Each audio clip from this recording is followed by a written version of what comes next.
What is up, everybody? Man here, bringing you my review for the highly anticipated Dune Part 2 in one take. Now, this is the first video I have done in almost 3 weeks now, so a bit of catch up and context for my regular viewers out there. Shortly after I did my previous video review, I started feeling under the weather again. I felt congested, had a bit of laryngitis, it seemed, with my voice being hoarse, and it sounds a lot better now than it did a week or so ago. So there is that. And really, we've gotten a bit of a drought in these first couple months of 2024 when it comes to movies, and now we finally have quite a movie to get myself back on this train, and feeling mostly better than I did in the last couple of weeks. So if I do occasionally stumble on my words, or I occasionally clear my throat or cough a little, trust me, I feel better. I'm just still recuperating bit by bit. So with that, Dune Part 2. The plot of this epic sci-fi film follows Paul Atreides, who has now united the Fremen people of the sand planet Arrakis, also known as Dune, to go up against the House Harkonnen, with this being the second part and back half in adapting the 1965 novel of the same name by Frank Herbert. So, going into this movie, like a lot of people, as I mentioned in how this movie has been described, I was highly anticipating it ever since I finished watching the first film that this is following up on from 2021. And to briefly give my thoughts on that film, and even before that, my thoughts on previous Dune material I have consumed, my first exposure to Dune was right before this 2021 film first came out, and I never read any of the books, but I did watch the David Lynch film adaptation from 4 decades ago, and I wasn't a fan of it. I didn't like it. I mean, not because I wasn't familiar with the story, but with how it flowed as a narrative in a movie, I just wasn't that into it. It felt rushed, even though I didn't know what was going to happen in the story up until that point. And having seen that movie, I obviously knew where Part 1 and Part 2 of Denis Villeneuve's adaptations have now gone. But yeah, wasn't into that. I did watch the 2015 documentary Jodorowsky's Dune, where Alejandro Jodorowsky went into detail of what his attempted film adaptation of Dune would have been prior to David Lynch getting it, and that would have been an interesting take on the story and how different he strayed from the source material, how abstract, experimental, and surrealist it would have been going into his filmmaking sensibilities. Yeah, I really enjoyed that doc. And then now, the aforementioned 2021 film adaptation, also known as Dune Part 1, I really enjoyed. Co-writer, producer, director Denis Villeneuve did a lot in making me interested in the story, even if it was unfinished by the end and it only told the first half and stopping at a certain point. Just the scale of it, it was so grand, the ensemble cast, and just seeing a lot of the bits and pieces, a little bit of the interest and sprouts that were going to grow and eventually go into Part 2, I was into right from the get-go. And I rewatched this the other night to prepare for Dune Part 2, which, again, as I said, I have now just seen. I'm recording this right after I got out of the theater and seeing it. And what a day to see this on, as it is, at the time I'm recording this, February 29th, Happy Leap Day, only comes once every 4 years. So seeing a movie on the extra day of the year had me take full advantage of that with seeing this film. Now, going into the cast, starting out with the cast and their performances, we have Timothée Chalamet returning as Paul Atreides. I'll go into the returning cast first before I get into some of the new members. So, I always liked Chalamet as an actor. I liked him quite a bit in the first film. Getting a bit of the details in that he was the heir to the Atreides throne back before stuff went down, and of course, the way the first part of this adaptation ended saw him in a different place. Here in Part 2, he really has a lot more to do because he has been touted as the chosen one, as the story has been structured as. And then as an actor, he has his moments to where he has subtlety, he has showiness, And he is a reluctant kind of hero of sorts in that he doesn't know exactly how to feel about himself or knows what he's doing into being this messiah for the Fremen people specifically to look up to and to go against not just the House Harkonnen, but also the rest of the galaxy as we know of in the story, to really bring balance to all that is out there. And yet Chalamet really proves that he is one of the best actors working in Hollywood today. One of the best younger up-and-coming ones. I mean, I shouldn't say that because he's already been nominated for an Oscar at this point in his early 20s. He's 28. He's only a bit older than I am, but he really is a bona fide talent. And I think it also goes into talking about more bona fide younger talent with Zendaya returning as Chani, the love interest to Paul. And after seeing how she was basically a glorified cameo in part one, with us mainly seeing her in Paul's visions and her just turning around the entire time before we are formally introduced to her in the third act or so, she has a lot more to do here too. The romance that blossoms between herself and Chalamet as Paul, it really gradually grows as the movie goes on, and we get to see the layers and complexities with their relationship. And with Chani as a character, Zendaya, I've always loved her since Shake It Up when I saw her on that Disney Channel show. Of course, she has now won 2 Primetime Emmy Awards for the HBO show Euphoria, and here this really is a two-hander a lot of the time between herself and Chalamet. And I think that makes for a lot of the anchoring and some of the hard and some of the other complexities, as I mentioned, or I'm implying, with her character here. Another returning player that I loved is Rebecca Ferguson as Lady Jessica, the mother to Paul Atreides. She has a lot more to do here as well, basically taking up a bigger mantle, not just being the motherly figure, literal mother figure to Paul Atreides, but also a mother figure in the sense of trying to convince the Fremen, the Sand People, to really take a liking or really just to have faith in her son being this person leading them up and taking the planet back from all the oppression and all the spice and all the resources that have been harvested from them. And yeah, Ferguson, I love her as well. Another returning player we have is Josh Brolin as a mentor to Paul Atreides. I always like him in any roles. He has this, excuse me, he has some of this dry wit about him, but seeing him interact with Paul again eventually, that shows into that relationship and what was times gone by for House Atreides. Stellan Skarsgård returns as the villainous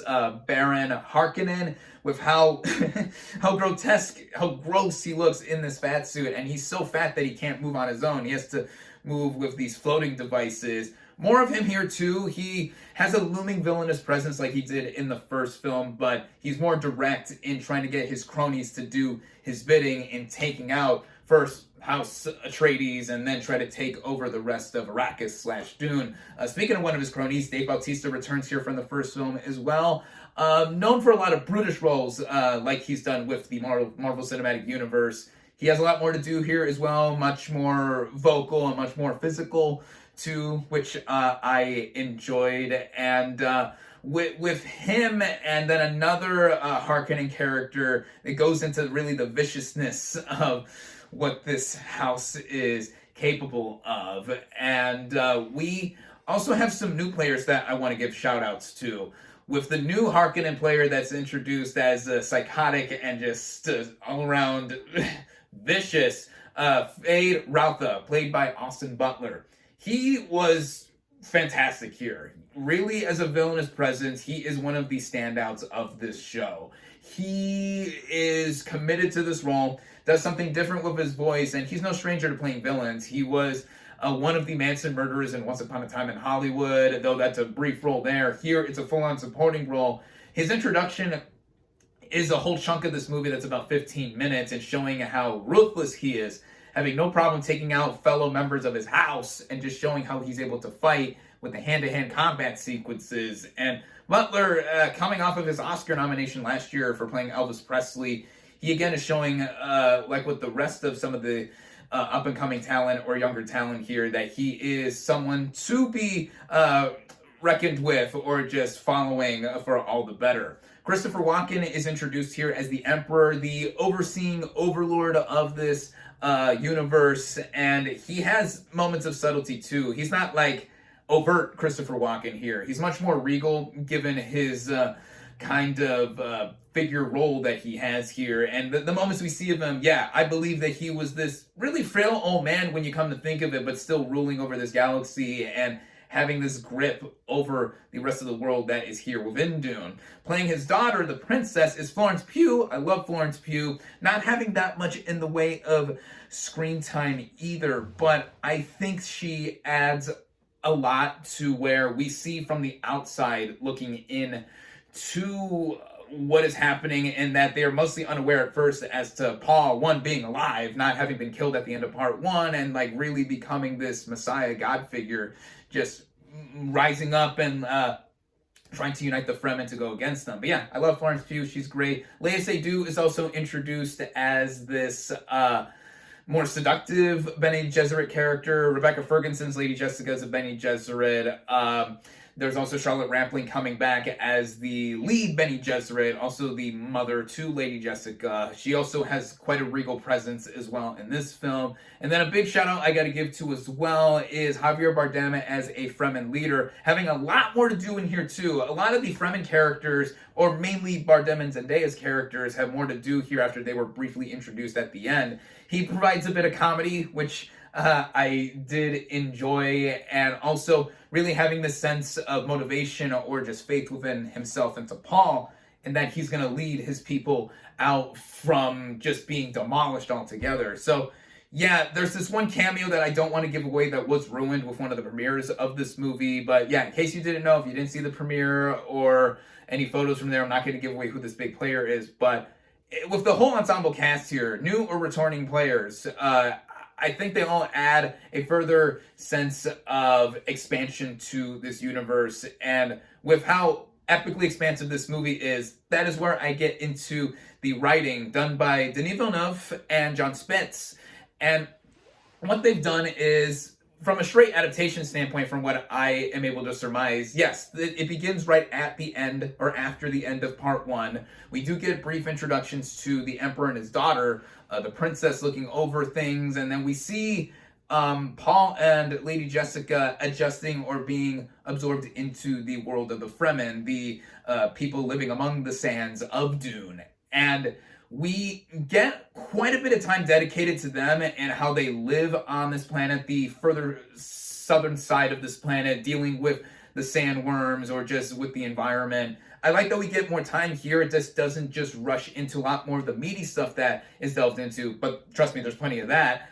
And with all the action that eventually goes on, we get to see a further expansion of Paul's character because, again, this is a chosen one story. It's something that we've seen time and time again with sci-fi stories, and Dune, the book, being a huge influence on the world of sci-fi beyond just literature. Hello, Star Wars, for example. A lot of Star Wars is seen in here, not just because of the whole fantasy angle, but there's a lot of different themes, all that going in. But I like that we get to see the expansion of the hero's journey of Paul and what he is doing, how he is also strategizing, how he is accepted by the Fremen. There's a good chunk of them that believe in him, others that don't. And him and his mom are like going around trying to convince people that everyone, the whole of Arrakis, that he's going to lead them up and fight off the Emperor and House Harkonnen and just any oppressors that have oppressed them for centuries at a time here. I mean, this takes place in the far, far future. I mean, we're talking 5-digit years. I mean, we're in 4-digit years now, but there's that. And also with the writing, I think it does a great job in going into a lot more of the world of Dune without necessarily relying on the audience that have known a lot. Of course, I assume fans of the book are gonna really go gaga over all the details here. I know that there are some changes from what I knew just before popping on this video to record, but I think with the story, it gets an outsider like myself who was only familiar somewhat outside of the books to be further into it and getting into how the world building is further built on or just originated from in the mind of director Denis Villeneuve. As a director, it's an understatement to say that he directs the crap out of this movie. What he did with part one was quite impressive. I mean, shockingly, he was not nominated for Best Director at the Oscars a couple years ago for his work here, but I hope that is rectified next year. depending on the composition we see for the rest of this year, 2024, as what he's able to do. He brings a lot of the sensibilities that he's done with past films, specifically like his sci-fi ones, that I think are super realized, done to the point of being such an absorbing story. It is the way the visuals come together, and getting into the technical elements and the veering and focus of how this all plays out on a visual front. The first film won the most Oscars of any movie that year, 6 to be exact, in the technical categories. I mean, we got Greg Fraser returning as a cinematographer, winning an Oscar for the first film. Just wow. I saw this in my local theater chain's equivalent of a large premium format, XQ, and seeing this thing on the biggest screen possible, IMAX, Dolby, whatever, that has to be done because of the way it looks. I felt the sand. It was so sumptuous. All the explosions and just the all-around sweeping shots we get of Arrakis mostly, and some other locations too, like this huge arena that Fade Ratha is introduced in. Wow. Just expanding on this already huge world. We get the production and costume design that were previously given Oscars from the first film. Yeah, I mean, there's a lot of influences historically and also just in an environment of one would be living in the world of Arrakis, all the sands and everything.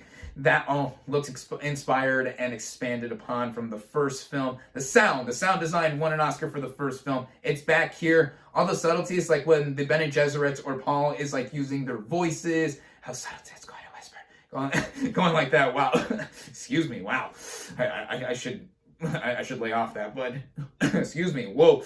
Okay, really. Okay, but the sound. Couple that with the original score by Hans Zimmer coming back after winning an Oscar for the first film. It shows that this is not just a visual experience in what we're watching, but also an oral experience because of everything that's going on and how everything is blended together. And even visually, the movie won its 6th Oscar for its visual effects. And offhand, I don't know what the budget of this movie is, but it's got to be in the hundreds of millions. And it looks so much better than a lot of other sci-fi or fantasy movies or any movies that have relied on CGI or VFX because it looks tangible. It looks like a great mix of practical and all-around computer-generated effects, and it looked like no expense was wasted on just bringing this world of Dune to life again, like with the first film. And when it gets into the action scenes that are there, the hand-to-hand combat sequences are very well choreographed. And when we get into the third act, when we get all the stuff coming to a head with the clashes between the Fremen and all the outsiders, it shows off how this is a story based in sci-fi that inspired so many others that came after it. And then just even in the little moments, the subtle moments, the movie's not afraid to take its time. Given its running time, it's about 2 hours and 45 minutes, and I was really into it from the get-go. If I had any moments that I thought to myself where it was slowing down a bit or I noticed the running time, maybe it's getting into the final hour just before the third act. After Fade Roth is introduced, that's a whole thing, and then we get further build up to the eventual clash that happens at the end. Maybe I felt the running time a little bit there, but it wasn't enough to detract to how I was just so into the story. It being so spiritually sound. Again, it's a story we've heard and seen time and time again before. Chosen One stuff, rooted in religion and other thematic elements. But I think it backs up to that these kind of stories, even if we're telling them over and over again, it depends on all the voices and everyone that is involved here. Denis Villeneuve and company, cast and crew behind the camera that have just reminded us also what the big screen experience is all about. So many people have been championing this movie as a return to sci-fi or being among the best in sci-fi, which I would have to agree. This movie tenaciously represents a lot of that. And how this is all coming together, and that after the first couple months that we had, this is something that is a real shot in the arm for the film industry. Also coming off of the Hollywood strikes of last year, the actor strikes, the writer strike, all of that helps us remind everyone at large that seeing this on a big screen is not necessary even. It's essential to go to. And how we need to support films like these, because we'll get other ones that are either based on pre-existing IP or even stuff like this that has inspired stuff after it, as I've mentioned time and time again, and with just how the wonder and magic of the movies are back. As cliche as it is to say, I mean, it's also another cliche to say, this is cinema, this is why we should go. And it's not necessarily a mainstream movie like the first one was, too. I mean, there's action in it. There's a lot more action in here than there was in the first film. But trust me, the dialogue is all intact here. That still goes into a lot of the inner workings of the world of Dune. More of that. There's a lot more of that here, but it's balanced out, I think, better than even the first film. And I think it puts it a step up from part one, but complements it well together too. And I think as a two-parter, I can't wait to see eventually when this comes out on home video that this is now going to total almost 5.5 hours, just over 5 hours for sure, just to see it. And it does satisfyingly end in a way that has the story, this first book, begun an adaptation, and also set up what could be done with Dune Messiah, the second book and now third movie that's proposed to happen. According to Denis Villeneuve, he's in the process of writing that one, and after that, this next movie, he's going to be done. He's going to be done with adapting the Dune novels. There's 6 of them in total, so let's just see how it goes. But again, a lot of that's going to be reliant on the success of this film, and really, I hope this movie is seeing an audience. It was not packed at my screening, but it was decently filled, seeing this at 6:25 in the evening, and hopefully word of mouth spreads quickly so that, yeah, this is something that is the biggest movie-going experience I think we've had probably since the Barbenheimer phenomenon of last summer in July, and Oppenheimer was my favorite movie last year. We haven't even gotten into this year's Oscars, which, well, by the way, my next video will be my Oscars predictions and preferences video, so stay tuned for that. And again, some people said that Oppenheimer was lucky that Dune Part 2 moved out of the way and not sweeping the technical Oscar categories, but I expect this to be nominated a ton in those categories that I've mentioned it already won, or even more stuff it could be nominated for. And to compare this to Denis Villeneuve's other films, like I said, I would say I prefer this over Dune Part 1, but again, it's very much a Part 2 second half, and both of them strengthening each other just with the story being done. My favorite movie of his would either have to be 2013's Prisoners, which I adore, or 2017's Blade Runner 2049, another piece of sci-fi. This is probably among the sci-fi films that he's done. This is my favorite, and maybe even my favorite film of his, because I tout this as a true masterpiece. I mean, I adore the first Blade Runner. I adore this film. Even Villeneuve himself mentioned that, or said himself, this is probably the most expensive art house movie ever made. And I can see attributes like that applying to this movie. But yeah, no, Villeneuve as a filmmaker, I mean, between this, Prisoners, Dune Part 1, now Dune Part 2, also doing Sicario from 2015, Arrival from 2016, he is one of the premier, one of the best filmmakers working in Hollywood today, one who is a clear auteur, maintaining the theatrical experience, much like my favorite filmmaker, Christopher Nolan, working right now. All of that coming together. Yeah, there's just so much to praise about Dune Part 2. And if it wasn't already clear by now, I loved it. I loved Dune Part 2. This is a film that now, between this and Lisa Frankenstein, these are the only 2 2024 film releases I've seen thus far, but this is clearly my favorite of the 2. I can see it hopefully holding on as one of my favorite movies of the year. Again, we still got a whole 10 months left to go, but I can already say right now, if you're looking for a big screen experience, whether or not you've seen Part 1, though, of course, you should owe it to yourself to see Part 1, I think that with enough context or a little bit of a summary or refresher of Part 1, you'll be fine seeing Part 2. And again, it leaves it open-ended but still closed enough to where this part of the story is done. It could expand later. There is all that. But this is a film that I highly recommend. I think it should be seen on the biggest screen possible, and I hope that we get more films like these, whether from Villeneuve or just anything like it, because that is what I'm all about with the movies. So, now my final verdict. My final verdict for Dune Part 2. I'm going to go big with this one. I'm going to say 4.5 out of 5 stars. Again, I loved it. my favorite movie of 2024 thus far. Highly recommended. And yeah, there you have it. Thank you all, as always, for watching. Be sure to like this video, comment on what you thought of Dune Part 2. Social media links in the description. Subscribe to my channel for more, and I'll catch you on the next movie review.